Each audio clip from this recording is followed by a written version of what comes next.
ஒரு சந்துக்குள்ள 35 கோடி ரூபாயில பட்ஜெட்ல ரோட போட்டுட்டு அதுல 25% கமிஷன் அடிச்சு தேஞ்ச கல்ல ரோஸ்ட் தோசைய போட்ட மாதிரி கொடுத்தாதான் பட்ஜெட்ல திமுக நினைச்சிட்டு இருக்காங்க. திமுக பட்ஜெட்டோட அர்த்தமே தெரியாதீங்க நிறைய பேர் இருக்கீங்க. உங்களுக்கு ஒருவேளை எதிர் வீடு பக்கத்து வீட்டுல திமுக ஃப்ரெண்ட்ஸ் இருந்தாலோ சொந்தக்காரங்க இருந்தாலோ தயவு செய்து போன் எடுத்து ஆன் பண்ணிடுங்க. அவங்க கேட்டு தெரிஞ்சுட்டு ஏன்னு கேட்டா நீங்க சோசியல் மீடியால திமுக காரங்க லெப்ட் ரைட் வாட்டி எடுக்கிறாங்க. பார்க்கவே பாவமா இருக்கு. பட்ஜெட்டோட அடிப்படையே தெரியாம பட்ஜெட் பட்ஜெட் பேசிட்டு இருக்காங்க. இந்த பட்ஜெட்டோட சிறப்பான அம்சம் என்ன?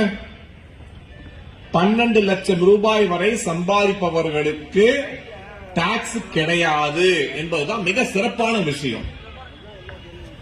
ஆனா இது யாருக்கு உதவி செய்யும் என்றால் உழைத்து சம்பாதித்து கஷ்டப்படக்கூடியவர்களுக்கு மட்டும்தான் இது பிரயோஜனப்படுமே தவிர ஓசியில் அடுத்தவங்க வயிற்று அடிச்சு பிழைப்பு நடத்தக்கூடிய திமுக காரங்களுக்கு இதை பத்தி புரிஞ்சுக்க வேண்டிய தேவையும் கிடையாது.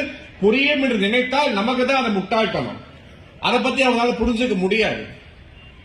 200 ரூபாய் கூலின்னு சொல்லி எதுக்கு கூப்பிடுறாங்க? 200 ரூபாய் ஊப்பி எதுக்கு சொல்றாங்க திமுக காரங்களை? அடுத்தவங்க வயிற்றுல எடுத்து பிழைப்பு நடத்துறாங்க. அவங்களுக்கு இந்த 12 லட்சம் ரூபாய் எவ்வளவு கஷ்டப்பட்டு சம்பாதிச்சு அதை டாக்ஸ் கட்டினா எவ்வளவு சிரமம் இருக்கும் என்பதை அவங்களுக்கு புரிஞ்சு கொள்ள முடியாது. ஆனா இன்னைக்கு நடுத்தர மக்கள் அதாவது மிடில் கிளாஸோட கஷ்டத்தை புரிந்து நரேந்திர மோடி அவர்கள் ஒரு அழகான பட்ஜெட்டை கொடுத்திருக்காங்க. இதற்கான விளக்கம் தெளிவாக கொடுத்து கொண்டே இருக்கிறார்கள்.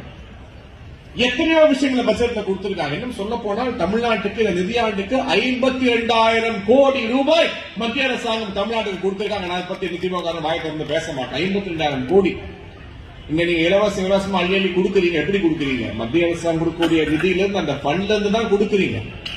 தமிழ்நாட்டுக்கு வர என்ன வருமானம்? எந்த வருமானமும் கிடையாது. ஏன்னா எல்லா வருமானத்தையும் சுரண்டி உங்க குடும்பத்துக்காக எடுத்துட்டு போயிட்டு இருக்காங்க திமுக.